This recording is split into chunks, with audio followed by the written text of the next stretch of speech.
Halo semuanya, balik lagi nih di podcast santai kita. Di sini kita bakal bahas pemimpin yang beneran jadi contoh, bukan cuma nyuruh doang.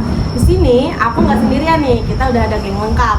Ada Basit, Pito, Suci, Rosila, Helen, Azra, Dila, Epi, dan Amel. Halo semuanya. Wih, rame banget nih. Kayaknya topik ini seru sih. Punya pengalaman lihat gaya kepemimpinan yang berbeda-beda. Ada yang gaya kepemimpinan ngasih contoh, ada yang cuman bisa nyuruh-nyuruh doang.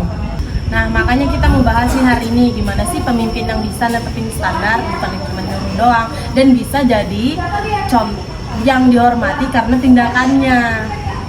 Menurut saya, pemimpin yang bagus itu bukan yang paling banyak omong, tapi yang bisa nunjukin lewat sikapnya. Contohnya kalau dia pengen disiplin, dia datangnya duluan, harus tepat waktu dan gak salah-salahan kerjanya. Ya bener banget toh, kadang yang bikin kita semangat tuh bukan dari kata-katanya, tapi ngeliat dia rajin duluan. Kayak misalnya pemimpin ikut turun tangan kalau ada kerjaan yang berat, itu bikin kita malu kalau kita santai aja. Gue juga pernah tuh punya pemimpin yang cuman bilang, ayo semangat, ayo datang jam segini. Padahal dia sendiri datangnya telat. Lama-lama anak-anak jadi malas nurut. Makanya kita mau bahas nih gimana sih pemimpin yang bisa jadi standar, terus bisa nyontohin keteladanan dan bisa dihormatin karena tindakannya. Nah, kalau ngomongin soal keteladanan, aku itu paling respect banget sama pemimpin yang bisa ngasih contoh lewat sikapnya. Apalagi pas situasi lagi ribet. Contohnya ada masalah, dia nggak langsung nyalain orang, tapi nyari solusi bareng-bareng, itu baru keren. Iya Ros, kadang tindakan kecil kayak gitu tuh justru ngaruh banget sih sama suasana tim. Jadi kita tuh ngerasa aman dan dihargai. Pemimpin yang sabar, mau dengerin masukan, dan gak ngerasa paling bener tuh jarang banget sih. Saya setuju banget. Jadi, teladan itu bukan soal kerjaan, tapi juga soal sikap sehari-hari. Contohnya kayak cara ngomong, cara nyikapin kritik, bahkan hal kecil kayak ngucapin terima kasih. Bener ah, soalnya dari situ kelihatan kualitasnya. Kadang orang lebih ingat gimana kamu bersikap daripada apa yang kamu omongin.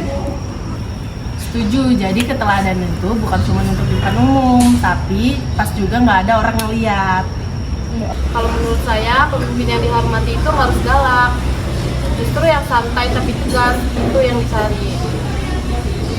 Dia nggak pilih kasih, semua diperlakukan sama. Kalau ada yang salah, dia berani untuk bertanggung jawab.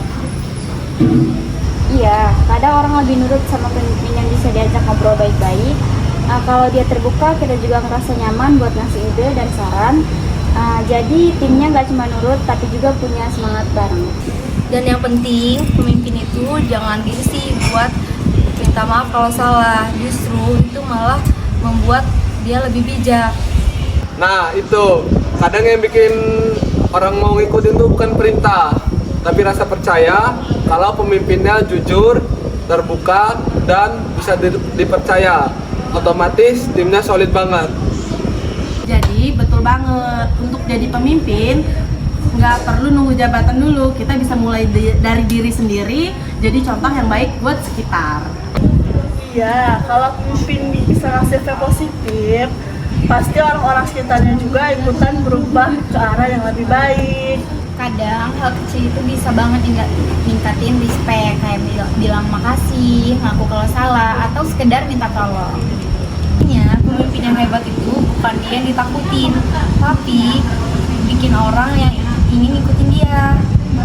Jadi betul banget, pemimpin yang dihormati itu bukan karena jabatan, tapi karena yang konsisten dan tulus.